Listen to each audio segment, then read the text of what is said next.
ಏರಿಕೆ ಆದರೆ ಗೃಹ ಜ್ಯೋತಿಯನ್ನು ನಿಲ್ಲುತ್ತೆ ನೋಡ್ರಿ, ಗೃಹ ಜ್ಯೋತಿಗೂ ವಿದ್ಯುತ್ ದರಕ್ಕೂ ಸಂಬಂಧನೇ ಇಲ್ಲ. ಗೃಹ ಜ್ಯೋತಿ ನಮ್ಮ ಸರ್ಕಾರ ಅದೊಂದು ಇದು ಗ್ಯಾರಂಟಿ ಪ್ರೋಗ್ರಾಮಲ್ಲಿ ಒಂದು ಅದು ಸರ್ಕಾರದಲ್ಲಿ ಬಡ್ಜೆಟ್ಲಿ ಅಳವಡಿಸಿದ್ದಾರೆ. ಇವತ್ತು ರಾಜ್ಯ ಸರ್ಕಾರ ಅದಕ್ಕೆ ದುಡ್ಡು ಕೊಡ್ತಾರೆ. ಅದಕ್ಕೂ ವಿದ್ಯುತ್ ದರ ಇದಕ್ಕೂ ಸಂಬಂಧನೇ ಇಲ್ಲ. ವಿದ್ಯುತ್ ದರ ಏರಿಸಿದರೆ ರಾಜ್ಯ ಸರ್ಕಾರ ಸಮೇತ ಸಬ್ಸಿಡಿ ಜಾಸ್ತಿ ಕೊಡಬೇಕಾಗ್ತದೆ. ನಿಮಗೆ ಅದು ಗೊತ್ತಿರಲಿ. ನಾವು ಈಗ ನಿಮ್ಮ IP ಸೆಟ್ಟು ಸಬ್ಸಿಡಿ IP ಜಾಸ್ತಿ ನಾವು ಖರ್ಚು ಇದು ಮಾಡಿದ್ರೆ ಕನ್ಸಂಪ್ಷನ್ ಮಾಡಿದ್ರೆ ನಮ್ಮ ಸಬ್ಸಿಡಿ ಈಗ 19,000 ಆಗಿದೆ. ಈಗ ಡಿಮ್ಯಾಂಡ್ ಜಾಸ್ತಿ ಆಗ್ತಾ ಇದೆ. ಆಗ ಸಬ್ಸಿಡಿ ಜಾಸ್ತಿ ಆಗುತ್ತೆ, ರಾಜ್ಯ ಸರ್ಕಾರ ಕೊಡಬೇಕಲ್ಲ. ಅದೇ ರೀತಿಯಲ್ಲಿ ಗೃಹ ಜ್ಯೋತಿದು ಸಮೇತ 200 ಯೂನಿಟ್ ತನಕ ನಾವು ಏನಾದರೂ ರೇಸ್ ಮಾಡಿದರೆ ಅದು ರಾಜ್ಯ ಸರ್ಕಾರ ಸಬ್ಸಿಡಿ ಕೊಡ್ತಾರೆ. ಅದರಲ್ಲಿ ಇರುತ್ತೆ. ರಾಜ್ಯ ಸರ್ಕಾರ ದೊಡ್ಡ ಕನ್ಸ್ಯೂಮರು. ನೋಡಿ, ಏನು ನಾವು ಪ್ರಾಮಿಸ್ ಮಾಡಿದ್ವಿ ಇವತ್ತು ಮುಖ್ಯಮಂತ್ರಿಯವರೇ ಪೇಪರ್ಲಿ ಕೊಟ್ಟಿದ್ದಾರೆ. ಅದೆಲ್ಲ ಕೊಡ್ತೀರಿ ಅಂತ ಮುಖ್ಯಮಂತ್ರಿ ಮೇಲೆ ನಂಬಿಕೆ ಇಲ್ವಾ ನಮಗೆ? ನೀವು ಯಾಕೆ ಇದನ್ನು ಹೇಳ್ತೀರಾ? ಲೇಟ್ ಆದರೂ ಈಗ ಕೇಳಿ ನಿಮಗೆ ಗೊತ್ತಿದೆ ನಮ್ಮ ಹಣಕಾಸು ವ್ಯವಸ್ಥೆ ಏನಿದೆ ಮಾರ್ಚ್ 31 ಎಲ್ಲ ಕಟ್ತಾರೆ. ಸ್ವಲ್ಪ ಇಯರ್ ಎಂಡಿಗೆ ಹೆಚ್ಚಿಗೆ ಬರ್ತದೆ, ಅದರ ಮಧ್ಯದಲ್ಲಿ ಸ್ವಲ್ಪ ಕಡಿಮೆ ಬರ್ತದೆ. ನಾವು ರೆವಿನ್ಯೂ ಬಂದ ಕೂಡಲೇ ಇಮಿಡಿ ಮಾಡ್ತಾ ಇದ್ದೀವಿ ಹೇಳಿದ್ದಾರೆ ಮುಖ್ಯಮಂತ್ರಿಯವರೇ ಹೇಳಿದ್ದಾರೆ. ಇನ್ನು ಅದಕ್ಕಿಂತ ಜಾಸ್ತಿ ಏನು ಹೇಳಬೇಕು? ನೋಡಿ, ಜೋಶಿ ಅವರು ಅವರು ರಾಜ್ಯ BJPಯಲ್ಲಿ ನಡೆಸೋ ಒಂದು ರಾಜ್ಯದಲ್ಲಿ ಮಾಡಿದಾರಾ? ಅವ್ರಿಗೆ ಹೇಳಿ, ಅವ್ರಿಗೆ ದಯವಿಟ್ಟು ಹೇಳಿ, ನೀವು ಒಂದು ರಿಕ್ವೆಸ್ಟ್ ಮಾಡಿ ಜೋಶಿ ಅವರಿಗೆ, ಮಾಧ್ಯಮದವರು, ನೀವು ನಿಮ್ಮ BJP ಸರ್ಕಾರ ಇರೋ ಕಡೆ ಈ ಕಾರ್ಯಕ್ರಮ ಜಾರಿ ಮಾಡಿ, ಅದಾದಮೇಲೆ ಅವ್ರಿಗೆ ಕೊಡಿಸಿ, ನೀವು ತಿಂಗಳು ಕರೆಕ್ಟಾಗಿ ಕೊಡ್ತಾ ಇದ್ಬಿಟ್ರೆ ನಮಗೂ ಹೇಳಿ, ನಾವು ಅಲ್ಲಿ ಕೊಡ್ತಾ ಇದ್ವಿ ತಿಂಗಳು ಕರೆಕ್ಟಾಗಿ ಅಂತ ಇಟ್ಬಿಟ್ಟು ಆಗ ನಾವು ಕೊಡ್ತೀವಿ. ನಾವು ಏನು ಭರವಸೆ ಕೊಟ್ಟಿದ್ದೀವಿ ಅದನ್ನು ಮಾಡ್ತೀವಿ. 15 ಲಕ್ಷ ಸುಳ್ಳು ಅಂತ ಹೇಳಿಲ್ಲ ಸರ್. 15 ಲಕ್ಷ ಕೊಡ್ತೀವಿ. ಅಕ್ರಮ ಸಕ್ರಮ ತೆಗೆದ ಮೇಲೆ ರೈತರಿಗೆ ಕನೆಕ್ಷನ್ ತಗೊಳ್ಳೋದು ಕಷ್ಟ ಆಗಿದೆ. ನೋಡಿ, ಅಕ್ರಮ ಸಕ್ರಮ ತೆಗೆದ ಯಾರು ಹೇಳಿದ್ರು? ಈಗ ಹೊಸದಾಗಿ ಕನೆಕ್ಷನ್ ಮಾಡಿ ನೋಡಿ, ಹೊಸದಾಗಿ ಕನೆಕ್ಷನ್ ವಿಚಾರ ಹೇಳಿ. ಈಗ ಅಕ್ರಮ ಸಕ್ರಮ ನಾವು 2023 ಸೆಪ್ಟೆಂಬರ್ಗೆ ಕಟ್ ಆಫ್ ಡೇಟ್ ಕೊಟ್ಟು 4.5 ಲಕ್ಷ, ಯಾರು 50 ರೂಪಾಯಿ ಕಟ್ಟಿದ್ದಾರೆ, ಯಾರು 10,000 ಕಟ್ಟಿದ್ದಾರೆ, 25 4.5 ಲಕ್ಷ ಇದೆ. ಅದಕ್ಕೆ ನಾವೇನು ಹೇಳಿದ್ವಿ, 500 ಮೀಟ್ರ್ ಒಳಗಡೆ ಆ ಗ್ರಿಡ್ಡಿಂದಲೇ ಕೊಡ್ತೀವಿ ಅಂತ ಹೇಳಿದ್ವಿ. ಈಗ ಸುಮಾರು 2.5 ಲಕ್ಷ ನಾವು ಈಗಾಗಲೇ ಕೊಟ್ಟಿದ್ವಿ. ಬಾಕಿ ಇರೋದು ಏನಾಗಿದೆ ಅಂದರೆ SR ರೇಟು ಈಗ ಇನ್ನೊಂದು 10 ದಿವಸದಲ್ಲಿ SR ರೇಟು ನಾವು ಬದಲಾವಣೆ ಮಾಡಿದ್ಮೇಲೆ ನಂತರ ಟೆಂಡರ್ ಕಳೆದ್ಬಿಟ್ಟು ಅದು ಸರಿ ಮಾಡ್ತೀವಿ. ಹೊಸದಾಗಿ ಕನೆಕ್ಷನ್ ಸಮೇತ ಅದು ಸಮೇತ ಕೊಡೋದಿಲ್ಲ ಅಂತ ಹೇಳೋದಲ್ಲ. ಅಕ್ರಮ ಸಕ್ರಮ ಮಾಡಬೇಡಿ ಅಂತ ಹೇಳಿದ್ವಿ ಹೊರತು. ಈಗ ಮೊನ್ನೆ ನನಗೆ ಇಲ್ಲಿ ಹೇಳಿದ್ರು, ಇಲ್ಲಿ ನಮ್ಮ ಇದರಲ್ಲಿ ಹಾವೇರಿಯಲ್ಲಿ ರೈತರು, ನೋಡಿ ನಮ್ಮನ್ನು ಅಕ್ರಮ ಮಾಡಿರಿ ಯಾಕೆ ಹೇಳ್ತೀರಾ? ನಾವು ಸೆಲ್ಫ್ ಎಕ್ಸಿಕ್ಯೂಷನಿಗೆ ರೆಡಿ ಇದ್ದೀವಿ, ನೀವು ಮಾಡಿಕೊಡಿ ಅಂತ ಹೇಳಿದ್ವಿ. ಆದರೆ ನಾನು ಬೆಂಗಳೂರಿಗೆ ಹೋದ ಕೂಡಲೇ ಅದಕ್ಕೆ ನಾನು ಆರ್ಡ್ರ್ ಪಾಸ್ ಮಾಡ್ತೀನಿ. ಸೆಲ್ಫ್ ಎಕ್ಸಿಕ್ಯೂಷನ್ ಕಷ್ಟ ಆಗ್ತಿದೆಯಲ್ಲ ರೈತರಿಗೆ, ಒಂದು ಕನೆಕ್ಷನಿಗೆ 3.5 ಲಕ್ಷ ಖರ್ಚಾಗ್ತಿದೆ. ನೋಡ್ರಿ, ಮೊದಲು ಮಾಡ್ತಾ ಇರಲಿಲ್ವಾ? 3.5 ಲಕ್ಷ ಆಗ್ತದಾ? ಏಕೆ 3.5 ಲಕ್ಷ ಆಗಬೇಕು ಕನೆಕ್ಷನಿಗೆ? ಯಾರು ನಿಮಗೆಲ್ಲ ಇದೆಲ್ಲ ತಪ್ಪು ಮಾಹಿತಿ ಕೊಡ್ತಾ ಇದ್ದಾರೆ. 3.5 ಲಕ್ಷ ಏನಾಗ್ತಿತ್ತು ಅಕ್ರಮ ಮಾಡಿಬಿಟ್ಟು ಸಕ್ರಮ ಮಾಡಲಿಕ್ಕೆ. ಎಲ್ಲಿ ಲೋಡ್ ಶೆಡ್ಡಿಂಗ್ ಇಲ್ಲ.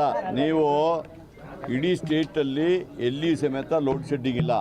7 ಅವರ್ಸು IP ಕೊಡ್ತಾ ಇದ್ದೀವಿ, 24 ಗಂಟೆ ಇಂಡಸ್ಟ್ರಿಗೆ ಡೊಮೆಸ್ಟಿಕ್ ಕೊಡ್ತಾ ಇದ್ದೀವಿ.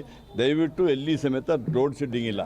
ನೀವೇನು ಹೇಳ್ತೀರಾ ಅಂತ ಬಿಟ್ಟರೆ ಕೆಲವೊಂದು ಸತಿ ಮೇಂಟೆನೆನ್ಸಿಗೆ ಇದು ಮಾಡ್ತೀವಿ, ಇನ್ನೊಂದು ಸತಿ ಏನಾದರೂ ಒಂದು ಕಂಡಕ್ಟ್ರು ರಿಪೇರಿ ಆಗಿಬಿಟ್ರೆ ಬರ್ತದೆ ಹೊರತು ಇಡೀ ಕರ್ನಾಟಕದಲ್ಲಿ ಸಾಕಷ್ಟು ನಾವು ಕರೆಂಟ್ ಕೊಡ್ತಾ ಇದ್ದೀವಿ.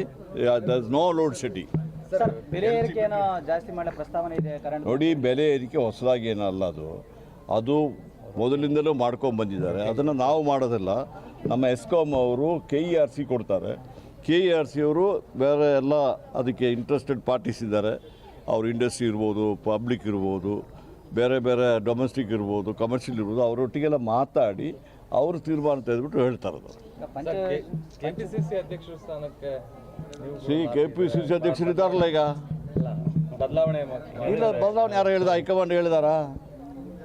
ಸುಮ್ಮನೆ ನಾನು ಇಲ್ಲಿ ದಾವಣಗೆರೆಯಲ್ಲಿ ಕೇಳೋದು, ಇನ್ನೊಬ್ಬರು ಹೇಳೋದಲ್ಲ. KPCC ಅಧ್ಯಕ್ಷರ ನೇಮಕ ಮಾಡೋದು ಅವರು ಹೈಕಮಾಂಡ್ ಅವರು. ಅವ್ರೇನಾದ್ರು ಹೇಳಿದಾರ ನಿಮಗೆ? ಇಲ್ಲಲ್ಲ. ಅವರು ಖಾಲಿ ಇಲ್ಲಲ್ಲ, ಅವ್ರು ಇದ್ದಾರಲ್ಲ. ನಮ್ಮ ಶಿವಕುಮಾರ್ ಅವರು ಸುರ್ಜೇವಾಲಾ ಮತ್ತು ಖರ್ಗೆ ಅವ್ರಿಗೆ ದೂರು ಸಲ್ಲಿಸಿದ್ದಾರೆ, ರಾಜಣ್ಣ ಅವರು. ನೋಡಿ, ಅದು ನೀವು ಅವ್ರನ್ನ ಕೇಳಿ. ನಾನಿದ್ದೇನಲ್ಲಿ ನನಗೆ ಗೊತ್ತಾಗ್ತದಾ? ನೀವು ಕೇಳಿ ನೀವು ನೋಡಿ, ನೀವು ನನಗೆ ಗೊತ್ತಿದೆ, ನನ್ನ ಬಾಯಿಂದ ಏನಾದರೂ ಬಂದುಬಿಟ್ರೆ ಅದನ್ನು ದೊಡ್ಡ ಬ್ರೇಕಿಂಗ್ ನ್ಯೂಸ್ ಮಾಡಬೇಕಂತ ಉದ್ದೇಶ. ನೋಡಿ, ಅವ್ರು ಏನು ದೂರ ಮಾಡಿದಾರೆ, ಯಾರಿಗೆ ಮಾಡಿದಾರೆ, ಅದು ಒಂದು ಹೇಳಿದವ್ರು ಹೇಳ್ಬೇಕು ನಿಮಗೆ, ಅಥವಾ ಯಾರಿಗೆ ಹೇಳಿದಾರೆ ಅವ್ರು ಹೇಳ್ಬೇಕು. ಅವ್ರಿಬ್ಬರನ್ನ ಬಿಟ್ಟು ಇನ್ನೊಬ್ಬರು ಹೇಳಲಿಕ್ಕೆ ಆಗ್ತದ? ನನ್ನನ್ನೇ ಕೇಳ್ತೀರಾ? ಸರ್, ಈಗ ಪಂಚಯೋಜನೆಗಳಿಂದ ಎಲ್ಲ ಬೆಲೆ ಏರಿಕೆ ಜಾಸ್ತಿ ಆಗ್ತಾ ಇದೆ ಅಂತ ನೋಡಿರಿ, ಪಂಚ ಯೋಜನೆಗೂ ಬೆಲೆ ಏರಿಕೆಗೆ ಸಂಬಂಧ ಇಲ್ಲ. ಬೆಲೆ ಏರಿಕೆ ಆಗ್ತಾ ಇರೋದು, ನಿರುದ್ಯೋಗ ಆಗ್ತಾ ಇರೋದು ಕೇಂದ್ರ ಸರ್ಕಾರದ ರಾಂಗ್ ಪಾಲಿಸಿಯಿಂದ.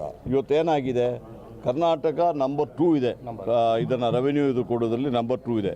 ನಾವು 4 ಲಕ್ಷ ಕೊಟ್ಟರೆ ನಮಗೆ ಎಷ್ಟು ವಾಪಸ್ ಕೊಡ್ತಾರೆ? 60,000 ಕೊಡ್ತಾರೆ. ನೀವು ಅದ್ರ ವಿಚಾರ ಯಾರು ಮಾತಾಡೋದಿಲ್ಲಲ್ಲ? ಯಾಕೆ? ನಮ್ಮ ಮಾಧ್ಯಮ ಮಿತ್ರರಿಗೆಲ್ಲ ಗೊತ್ತಾಗೋದಿಲ್ಲ ಅದು, ಯಾಕೆ ಮಾತಾಡೋದಿಲ್ಲ ನೀವು? ವಿರೋಧ ಪಕ್ಷದವರು, BJPಯವರು ಯಾಕೆ ಅವರ ಕೇಂದ್ರ ನಾಯಕತ್ವದ ಮೇಲೆ ಒತ್ತಡ ಹೇಳೋದಿಲ್ಲ? ನಮಗೆ ಆ ಬಡ್ಜೆಟಲ್ಲಿ ಅನೌನ್ಸ್ ಮಾಡಿದ ಅಪ್ಪರ್ ಇದು ಭದ್ರಾ ಪ್ರಾಜೆಕ್ಟ್ ನೀವು ನೋಡಿದ್ರೆ ತಾನೆ? ಆಯ್ತು. ಇಲ್ಲಿ ನಮ್ಮ ರಾಜ್ಯ ಸರ್ಕಾರ ಸಮೇತ ಒಂದಿನ ಮುಖ್ಯಮಂತ್ರಿಯವರು ಅಭಿನಂದನೆ ಮಾಡಿಬಿಟ್ಟು ರೆಸಲ್ಯೂಷನ್ ಮಾಡಿ, ನೀವು ಯಾಕೆ ಅದ್ರ ವಿಚಾರ ಯಾರು ಮಾತಾಡೋದಿಲ್ಲ? ಯಾಕೆ? 5,300 ಕೋಟಿ ಎಲ್ಲಿ ಮಾತಾಡಿದ್ರ? ನೀವು ನೋಡಿ, ವಿರೋಧ ಪಕ್ಷದವರು ಬೆಲೆ ಏರಿಕೆ ಅಂತ ಇಟ್ಟುಬಿಟ್ಟು, ಬೆಲೆ ಏರಿಕೆಗೆ ಕಾರಣ ಏನಾಗ್ತದೆ? ಕೇಂದ್ರ ಸರ್ಕಾರದ ತಪ್ಪು ನೀತಿಯಿಂದ ಆಗ್ತದೆ. ಇವತ್ತು ನಿರುದ್ಯೋಗ ಜಾಸ್ತಿ ಆಗಬೇಕಾದ್ರೆ ಅದು ಕೇಂದ್ರ ಸರ್ಕಾರದವರು ತಪ್ಪು ನೀತಿಯಿಂದ ಮಾಡ್ತಾರೆ ಹೊರತು ನಮ್ಮ ರಾಜ್ಯ ಸರ್ಕಾರ, ನಮ್ಮ ಮುಖ್ಯಮಂತ್ರಿಯವರು ಒಳ್ಳೆ ಆಡಳಿತವನ್ನು ಕೊಡ್ತಾ ಇದ್ದಾರೆ. ಅದಕ್ಕೋಸ್ಕರವಾಗಿ ಈಗ ನಂಬರ್ 2 ಬಂದಿದೆ ಕರ್ನಾಟಕ ಸ್ಟೇಟ್. ಸರ್, ಜಿಲ್ಲಾ ಪಂಚಾಯತ್, ತಾಲೂಕ್ ಪಂಚಾಯತ್ ಚುನಾವಣೆ ಎಲ್ಲ ಸಿದ್ಧತೆ. ನಾನು ನಿಮ್ಮಂಗೆ ಪೇಪರ್ಲಿ ಓದಿದ್ದೀನಿ. ನಿಮ್ಮ ಪೇಪರ್ ಮೂಲಕ ನಾನು ನೋಡಿದ್ದೀನಿ. ನಾನು ಹೈಕೋರ್ಟಲ್ಲಿ ನಾವು ಅಫಿಡವಿಟ್ ಕೊಟ್ಟಿದ್ದೀವಿ ಅಂತ ಬಿಟ್ಟುಬಿಟ್ಟು ಈಗ ರಿಸರ್ವೇಷನ್ ಮಾಡಲಿಕ್ಕೆ ಮಾಡ್ತೀವಿ ಅಂತ ಕೊಟ್ಟಿದ್ದೀವಿ. ಅಂದರೆ ಅದು ಅಫಿಡವಿಟ್ ಕೊಟ್ಟಿದ್ದೀವಿ ಅಂತ ಹೇಳಿದ್ರೆ ಹಾಗೇ ಆಗ್ತದೆ. ವಿದ್ಯುತ್ ದರ ಏರಿಕೆ ಆದರೆ ಗೃಹಜ್ಯೋತಿಯನ್ನು ನಿಲ್ಲುತ್ತೆ. ನೋಡ್ರಿ, ಗೃಹಜ್ಯೋತಿಗೂ ವಿದ್ಯುತ್ ದರಕ್ಕೂ ಸಂಬಂಧನೇ ಇಲ್ಲ. ಗೃಹಜ್ಯೋತಿ ನಮ್ಮ ಸರ್ಕಾರ ಅದೊಂದು ಇದು ಗ್ಯಾರಂಟಿ ಪ್ರೋಗ್ರಾಮಲ್ಲಿ ಒಂದು, ಅದು ಸರ್ಕಾರದಲ್ಲಿ ಬಡ್ಜೆಟ್ಲಿ ಅಳವಡಿಸಿದ್ದಾರೆ. ಇವತ್ತು ರಾಜ್ಯ ಸರ್ಕಾರ ಅದಕ್ಕೆ ದುಡ್ಡು ಕೊಡ್ತಾರೆ. ಅದಕ್ಕೂ ವಿದ್ಯುತ್ ದರ ಇದಕ್ಕೂ ಸಂಬಂಧನೇ ಇಲ್ಲ. ವಿದ್ಯುತ್ ದರ ಏರಿಸಿದರೆ ರಾಜ್ಯ ಸರ್ಕಾರ ಸಮೇತ ಸಬ್ಸಿಡಿ ಜಾಸ್ತಿ ಕೊಡಬೇಕಾಗ್ತದೆ. ನಿಮಗೆ ಅದು ಗೊತ್ತಿರಲಿ. ನಾವು ಈಗ ನಿಮ್ಮ IP ಸೆಟ್ ಸಬ್ಸಿಡಿ, IP